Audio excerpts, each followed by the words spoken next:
Welcome to Sinkowitz, hosted by the fearless Linda Sinkowitz. She's syncing you up with the latest in election integrity, from breaking headlines to critical updates you won't hear anywhere else. With Linda, it's facts first as she leads the fight for one vote for one legal voter. Stay informed, stay empowered. Let's jump in. Hi, and welcome to Sinkowitz. I'm Linda Sinkowitz. I'm the founder and CEO of Fight Voter Fraud. We want to thank everyone who is watching us on Rumble, YouTube, OBBM Network TV, everyone for watching our programs. As you know, we are now in our second season. So our lineup today, we have a very, very special guest, and it's Professor David Clements. He'll be coming up very shortly. The states that we're going to be discussing today are Idaho, Mississippi, North Carolina, Ohio, Pennsylvania. We'll go to our election terms, our election trivia. Then we'll have our national news, our vote notes, which is the one, as all of you know, it's a longer story, or we want you to click on a link to read the rest of it. And then we have international news. And as always, my final thoughts at the end. So let's get right to Professor David Clements. Thank you so much, David, for coming on. Hi, Linda. It's good to be with you. Yeah, it was just wonderful meeting you a few weeks ago when we had an event that both of us were at in Nevada, and you were one of the keynote speakers. And you are so impressive with everything you've done. So why don't you let us know a little bit about you, and then we can go from there. Yeah, Cliff Notes version. I'm a canceled former law professor for speaking on the two subjects that you're just not supposed to talk about, at least back in 2020, which was the COVID jab and election fraud. And so after having to fight against the Bar Association and many different entities that came after me, we decided to fight back and performed forensic audits throughout the state in which I live, which is New Mexico, and started taking on clients, many of which are nation state vulnerability experts that have had, impact throughout many of the audits that have taken place throughout the country. And so that's made us targets for the Biden regime. It's less scary now that Trump is at the wheel, but for a good 5 years, 6 complaints, 6 investigations to strip me of my license. I'm still licensed, have been able to prevail against the bar, schemes to try to indict my clients, one of which is named Jeff Lemberg. He was instrumental in doing the forensic work in Antrim County, Michigan. If you recall, that's where 7,000 votes were fraudulently allocated from Trump to Biden. He was one of the few civilians that actually had access to the machines. And for his work, they've basically made his life a living hell. So I'm one of those weird kind of jack of all trades, maybe a master of none, but I've done audits, done legal work, defended depositions.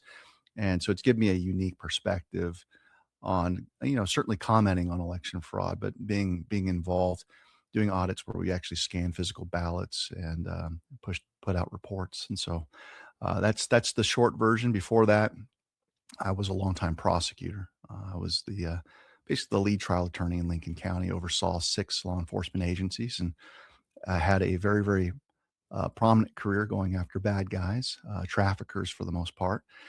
And now I'm kind of in limbo because you find out that if you're going to fight, the election cartel, life gets pretty tough. And so that's where I'm at right now. Okay. And you've had an opportunity to speak with people in Washington about the knowledge that you have, and I'm hoping they are going to take your advice. Yeah, well, look, in the election integrity movement, it's a pretty close-knit circle. You know this. It's hard to not Mhm. stumble or run into someone that knows someone. The findings that we've made, I know the administration is aware of them. I'm under an NDA, so there's not too much that I can go into, but many of the people that I've talked to are Q, SCI, national security clearance types. And so I know that they have closely worked in conjunction with Tulsi Gabbard and ODNI And so I have to take it on faith that their work is making its way to the president. At least we hope. But the president's messaging seems to be in lockstep with the findings that we've made, which in large part makes a big deal of the election machines, the rigged software, and of course the mail-in ballots, which is what most people talk about.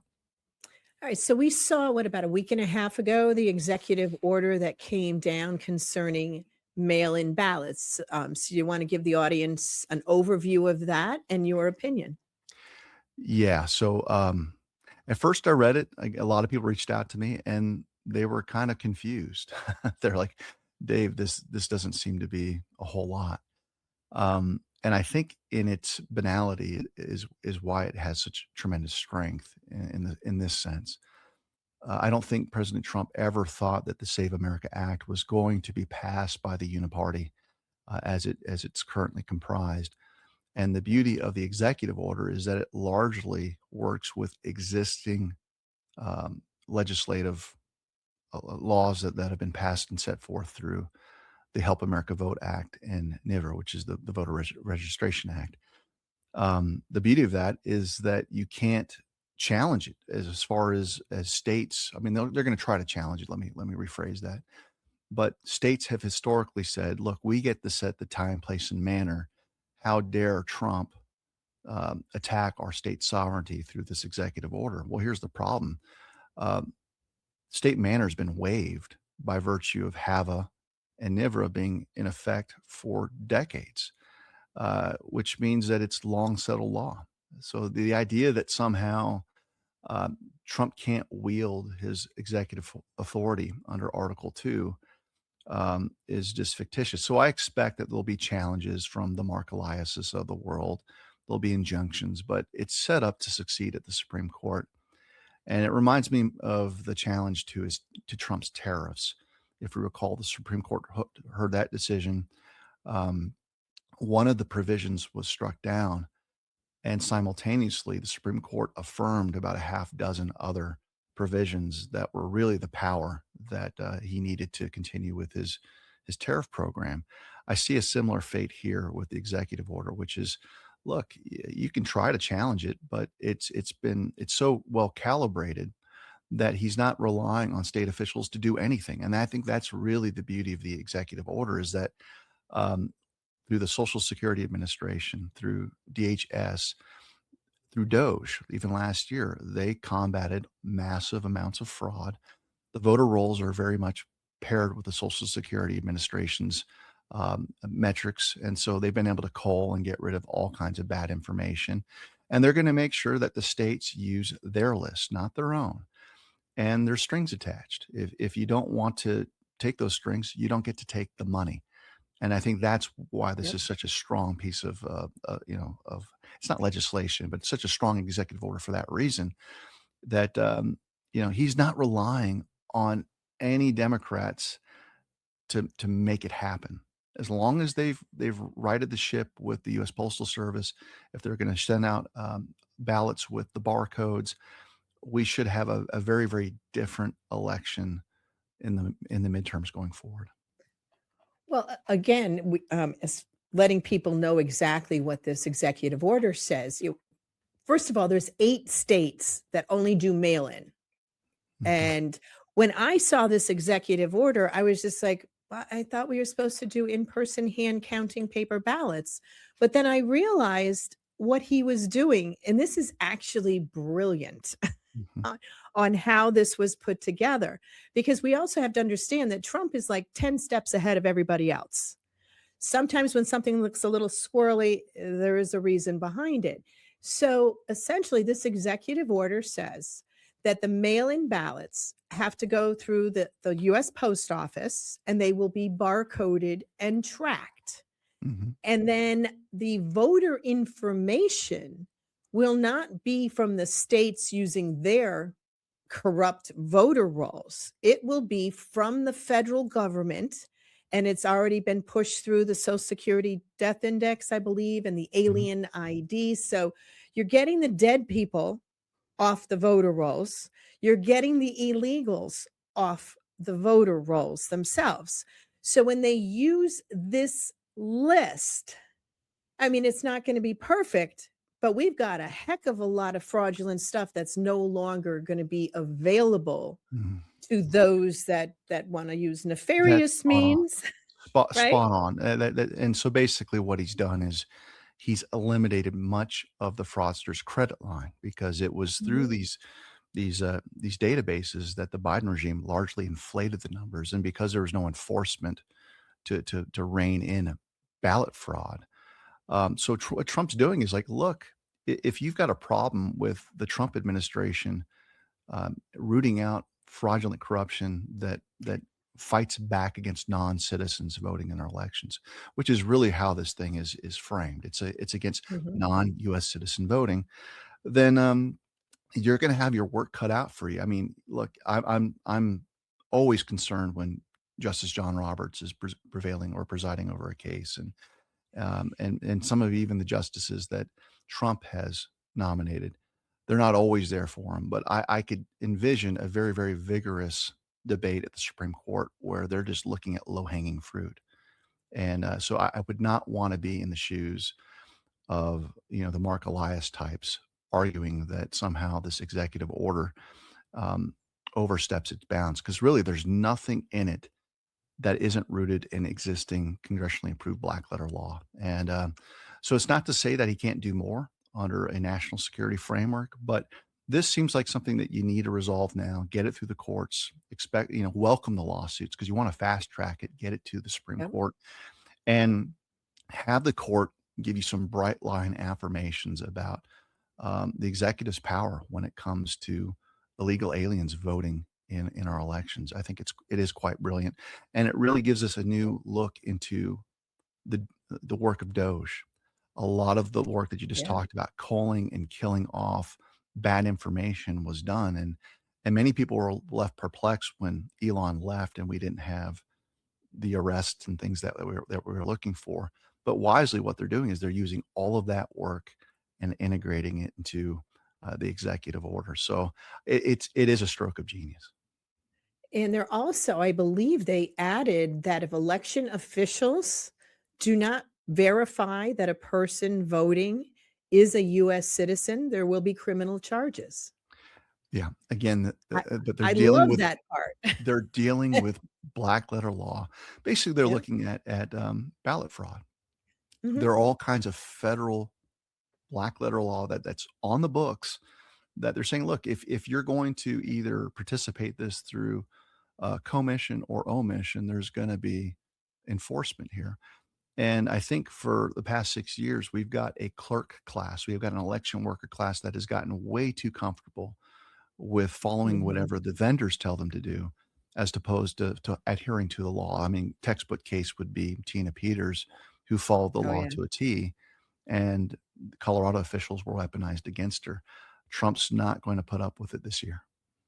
Yeah, and we're still fighting the fake news media. I mean, it's amazing how many people on the left have no idea of all the evidence of the fraud that's been brought out. It's because their media is not saying anything. So Mhm. it's going to be quite a surprise when arrests actually start happening. They're going to have to get the truth out there. Yeah. So, is there anything else you'd like us to know about elections?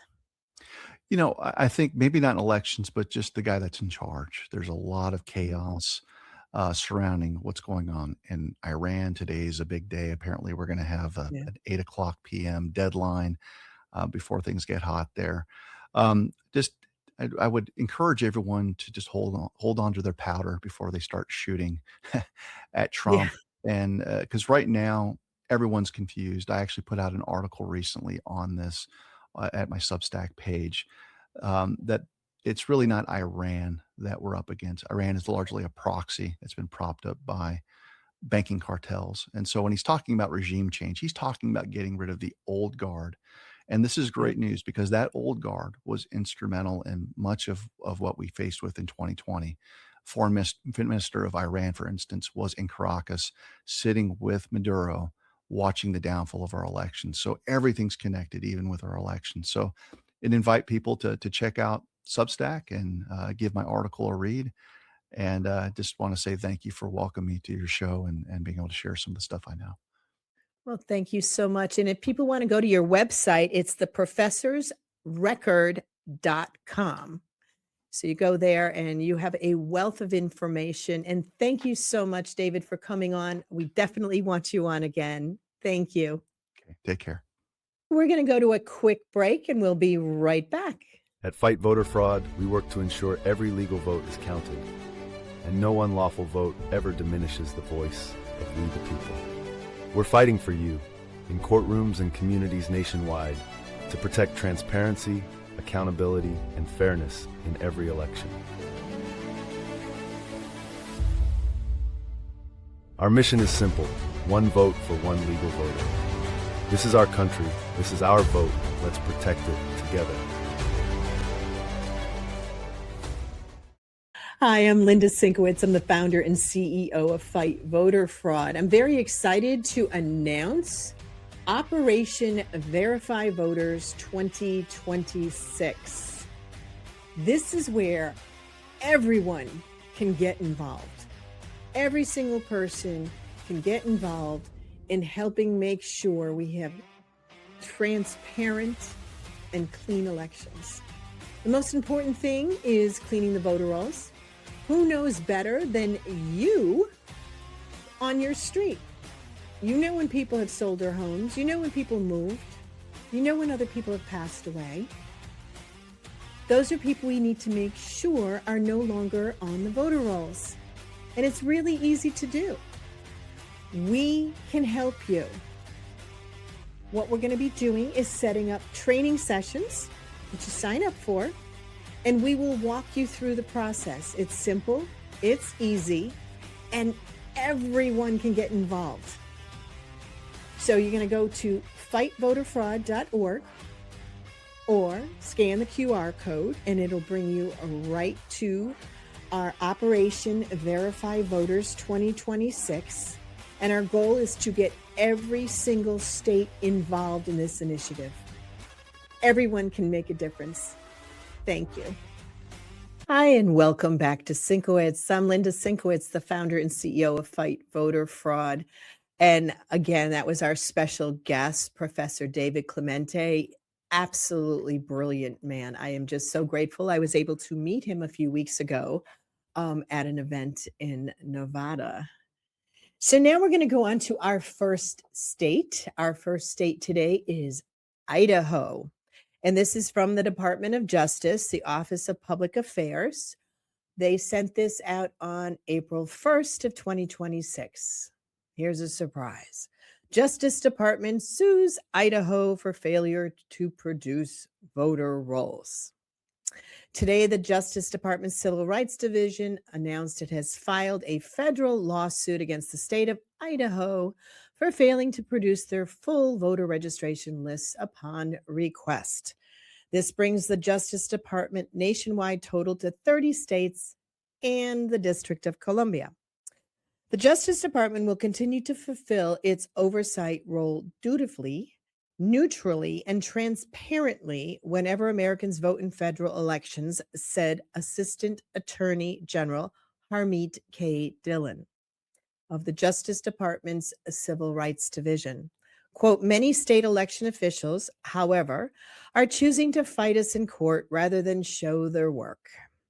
We will continue to verify that all the states are carrying out critical election integrity legal duties, unquote. Now, according to the lawsuits, the Attorney General is uniquely charged by Congress with broad authority to request election records under the Civil Rights Act of 1960. This act allows her to demand the production, inspection, and analysis of statewide voter registration lists that can be cross-checked effectively for improper registrations. Okay, now we're going to go on to Mississippi. Mississippi. Okay, Mississippi. This is from the Magnolia Tribune on April 1st, 2026. Governor signs SHIELD Act into law seeking to further safeguard Mississippi elections. quote, "We will continue to do everything in our power to make it infinitely harder, with a goal to make it impossible to cheat in our elections," unquote, Reeves said. Quote, "We will always put American citizens first," unquote. Governor Tate Reeves, he is a Republican, announced Wednesday that he had signed the SHIELD Act into law. The legislation authored by State Senator Jeremy England, who was a Republican, seeks to verify the citizenship of persons registering to vote in Mississippi while instilling confidence in the integrity of the state's electoral process. Governor Reeves said that while states like California and New York flood their voter rolls with illegal aliens, Mississippi will do the opposite and defend Americans' right to determine the outcome of elections, unquote. Quote, "This shouldn't be a confrontation or a controversial issue, but it is. And it's because Democrats are desperately trying to appease their growing radical base and outsource the management of our country to those who shouldn't be here," Reeves said. Well, there's more that it goes on more, but I would love to meet this governor. Yay, Governor Reeves of Mississippi, protecting and ensuring Americans' rights in voting. Yay. Okay, so let's go on to North Carolina. North Carolina, this is from the NC Newsline from March 31st, 2026. North Carolina campaign finance watchdog files complaints against two Cumberland County election officials. Longtime North Carolina campaign finance watchdog Bob Hall has filed complaints with the State Board of Elections against two members of the Cumberland County Board of Elections, alleging one made an illegal campaign contribution in 2022 and the other failed to report it. Hall filed a complaint against board member Brenda Eldridge, the board's current secretary and former chairwoman of the Cumberland County Republican Party, for allegedly making an illegal campaign contribution. He filed another against current board member Linda DeVore for not reporting the alleged infraction to the State Board of Elections. DeVore was a member of the county election board at the time.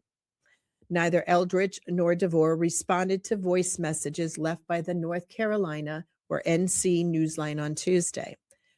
In the complaint against Eldridge, Hall alleges that Eldridge, quote, intentionally collected contributions from anonymous sources and used the funds to help make or reimburse herself for a $25,000 contribution in her name to the Cumberland County Republican Party, unquote. He said it's a violation of law to make a campaign contribution with someone else's money or in the name of another donor. Unlawful contributions of more than $10,000 are a felony. Felonies have no statute of limitations in North Carolina. So it goes on more to talk about this, also how DeVore knew about it, but did not report it, which is also a huge problem. So when you make contributions to campaigns, it has to be in your name. You can't collect money and put it in under your name or reimburse yourself for putting out a contribution. Well, we'll see how that goes. I do not think it's going to fare well for them if the law is actually followed. Now we're going to go on to Ohio. Ohio, this is from the Ohio Capital Journal. This is April 1st, 2026. Backers urge Ohio lawmakers to require absentee voters mail in a copy of their ID. A Republican Ohio lawmaker wants absentee voters to include a copy of their photo ID with their ballot. Last week, the idea's supporters got a chance to weigh in. They insisted Ohio House Bill 577 would enhance security and promote voter confidence. The new requirement isn't too much to ask, they said. It would simply create consistency between in-person and absentee voting. I completely agree with that. But lawmakers from both sides of the aisle appear skeptical. They didn't see tracking down photocopies as a minor inconvenience. And if changes are needed, one asks, why aren't Ohio's election professionals the ones asking for them? Because a lot of times the professionals are the ones covering everything up. But you didn't hear me say that. Okay, perhaps most pointedly, lawmakers question backers' security rationale. What is gained by including a photocopy of an ID if voters already fill out identifying information on the absentee ballot envelope? They noted election officials won't have the voters standing in front of them to compare the picture. Comparable safeguards. This seems to make sense. Like I said, you go in person, they see you. Usually you have a photo ID, but not in all the states. But Ohio says, wait a minute. There seems to be a problem with the absentee ballots. Yeah, there is. There is. So I don't think asking for a photo ID to prove it was you and it wasn't somebody who just absconded with your absentee ballot request form or the ballot that was sent to you, it's a safeguard. It's a huge safeguard to prove it's you. But if you're along the side of the nefarious ones that want to be able to vote in your name, so when you go to vote, they say, no, you already voted. Like I said, this is just crazy that they fight tooth and nail not to make sure your vote is actually your vote. Okay, we're going on to Pennsylvania. This is from the Philadelphia Inquirer on April 1st, 2026. A Philly man who threatened to skin a GOP Erie County poll watcher alive was sentenced to prison. Thank goodness. Oh, my goodness. The case levied against John Courtney Pollard, 63, comes at a time when election offices across the country struggle with turnover amid an uptick of election denialism and threats from the public. A Philadelphia resident was threatened to kill and skin Erie County Republican operative recruiting poll watchers 2 months before the 2024 election, has been sentenced to 10 months in prison and slapped with a $5,000 fine, federal prosecutors announced Tuesday. John Courtney Pollard, 63, who described himself as a stage manager for theater productions, in a since-removed LinkedIn post, pled guilty in December to making interstate threats. State voting records have Pollard registered as a Democrat in Pennsylvania since at least 2022. So there's a little bit more to that story, but I'm glad they were federal charges because those happen to stick a lot more than state charges. All right, now we're going to go on to our election term of the week. This is from Outlier Media on April 3rd, 2026. Our word is, or words, House of Representatives. There are 435 representatives elected from across the country that make up this part of Congress. The number of representatives that each state sends to the House is based upon the state's population through a process known as apportionment. So that's what your 435 state representatives are. Our trivia question of the week. Which president was the first to appear on television? We're going to go to a quick break and we'll be right back. We need your help to ensure one vote for one legal voter. Join Fight Voter Fraud. Request training, get the potential double-registered, double voter data for your town, and donate to support the fight. Visit fightvoterfraud.org because election integrity starts with you. Hi, I'm Linda Sinkowitz. I'm the founder and CEO of Fight Voter Fraud. We are launching Operation Verify Voters 2026, and we want to get everyone involved in every single state because you can make a difference.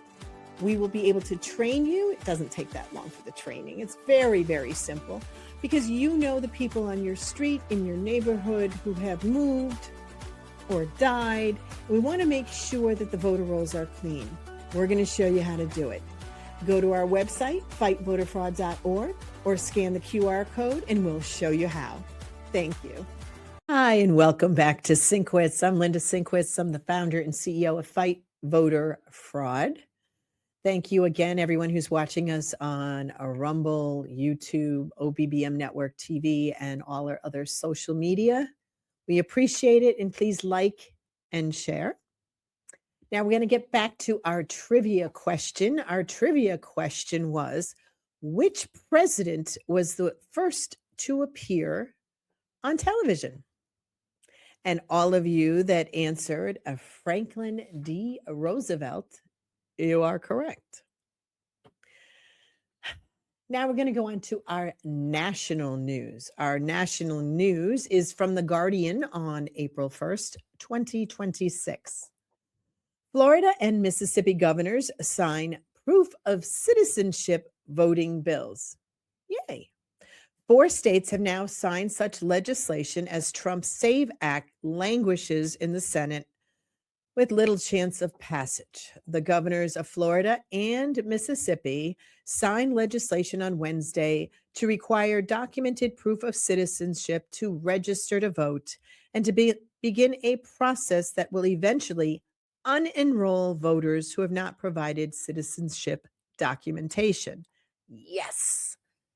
4 states have now passed the proof of citizenship laws for voting this year, after South Dakota and Utah governors each signed proof of citizenship bills into law this past March.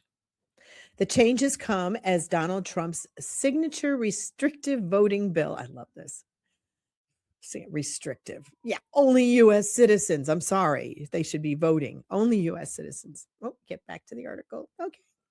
The Save America Act languishes in the U.S. Senate with little chance of passage. The president is left weighing his options about how to move forward with its provisions, which include documented proof of citizenship requirements to register and strict photo ID requirements to vote. The most probable path forward will be to continue to encourage conservative states to enact the same voting restrictions. Now, the Florida law requires the Florida Department of State to identify registered voters who may not be citizens and therefore ineligible, checking their registration against state and federal records to determine citizenship. Potentially ineligible voter will be contacted by the registrar and asked to provide documentation and unenrolled if they do not do so. The law also adds U.S. passport cards to the list of the types of ID acceptable as voter ID, while removing retirement center IDs, public assistant IDs, neighborhood association IDs, and debit and credit cards as acceptable IDs. These changes take place January 1st, 2027. I can't believe they were using those as IDs. Retirement center IDs, public assistant IDs, neighborhood association IDs, and debit and credit cards as acceptable IDs. Just grab somebody else's wallet. Here, this is me. Crazy. Excellent, excellent, excellent for those 4 states. We need more. We need more states to get on board with that. I'm going to go on to vote notes. And our vote notes this week is actually dedicated to our guest, David K. Clements, professor. It's called The Professor's Record. So you go to his website, you'll be able to click on that link. It's theprofessorsrecord.com/. There's a wealth of information. Honestly, I mean, I wish we could have him on for 3 hours straight, just talking to us about all the information that he knows. I mean, he's absolutely brilliant. And I agree with, I would say, everything that I've read and what I've heard from him, I do agree with that we need to do. So that's our vote notes for this week. We're going to go on to international news. And I searched the internet for this, and Hungary is our country of the week. And this is from Al Jazeera on April 2nd, 2026. Orban constantly vetoes. Europe braces for Hungary election. The practicalities of Hungary's election may not matter as much as the psychological impact, observers tell Al Jazeera. Europeans are looking at Hungary's parliamentary election on April 12th as a pivotal moment for the continent. No single member state has stymied the European Union's ability to express a common foreign, defense, energy, and migration policy as much as Hungary. Under Prime Minister Viktor Orban, Hungary has refused to participate in common EU asylum policy or shared defense mechanism. They've opposed Europe's swift turn towards energy autonomy based on solar and wind power, while continuing to import Russian oil and gas. And they vetoed the opening of talks to admit Ukraine as a member, as well as $90 billion in euro, 90 billion euro in low-cost loans to Ukraine. For this reason, say observers, the victory or defeat of Orban's Fidesz party, in power now for 16 years, will likely have far-reaching effects on how the European Union governs itself in the future.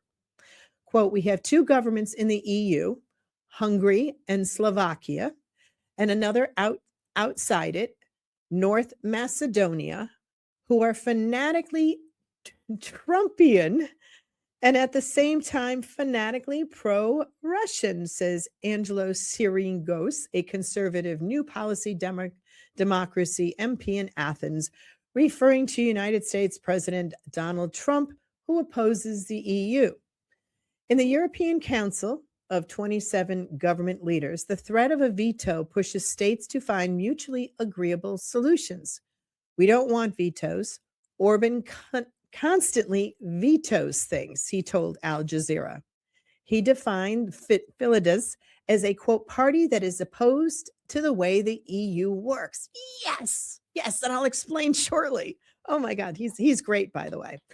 Opposition TISA party leader Peter Magyar wants a stronger European orientation and would put Ukraine's membership in a binding referendum. He also wants to damp down on corruption, releasing billions in withheld EU funds, and stop Hungary's departure from the International Criminal Court. Well, any of you that are actually following what is going on in the EU, that's the European Union, they are a bunch of pansies, and that is, just one particular term I could use for them. They have so many illegal migrants overthrowing all the countries. England, you've got France, all these countries that you have the terrorists that are let in. You have all this horrible, horrible stuff, the same stuff we're seeing from all the illegals under Biden's administration. Oh, I guess I'm going into my final thoughts. I will continue on with my final thoughts on this. So the European Union wants to do whatever the illegals want. They don't want to hang on to the pride of their history or anything else, except there's a few that are standing up to them. You have Italy that has said enough is enough, and she has been getting rid of the illegals in their country. But what's unique about Hungary and Poland is that they have so much peace in their countries. It is unbelievable. It's because they keep the illegals out. They cross over, they are immediately thrown back, and in some instances, thrown back. And it's not necessarily by the government officials. It is by the citizens of Hungary and Poland. They do not want anyone coming into their country and destroying their history and everything that they're proud of. I mean, it is incredible. If you see the videos of Hungary and Poland, The streets are clean. Young people can walk out at night. People are not being murdered in the streets. Women are not being raped. That's what we need here in the United States. So Hungary, the Prime Minister, Viktor Orban, and I do follow him on X, gives you lots of information that's going on. He had hundreds of thousands of people recently in one of his speeches. I mean, you just look and it's not like fake media does. Let's say there's a lot of people here in the show, maybe, 50 people. Thousands and thousands are supporting what he's doing. Now, he has problems with Ukraine, huge problems with Ukraine and what is going on. So he is standing up against, we're not going to give any money. And meanwhile, the EU is saying, yes, you have to give money to Ukraine. You have to give soldiers to Ukraine. And he said, no, that's not going to happen. You're not getting our citizens. You're not getting our money. And Ukraine should not be in the EU. They do not want them because of a whole bunch of different things. And a lot of that information will be coming out, I'm sure, over the next number of months on what is going on there. But like I said, so these countries that are standing up against what they see could happen to them, they've been watching the United States. The 4 years under Biden, just, hey, everybody, come on in. Come on in. Oh, you're a terrorist? Oh, good. Good. Did you have some money you want to give us? Oh, no, wait a minute. We'll give you money. We'll give you money.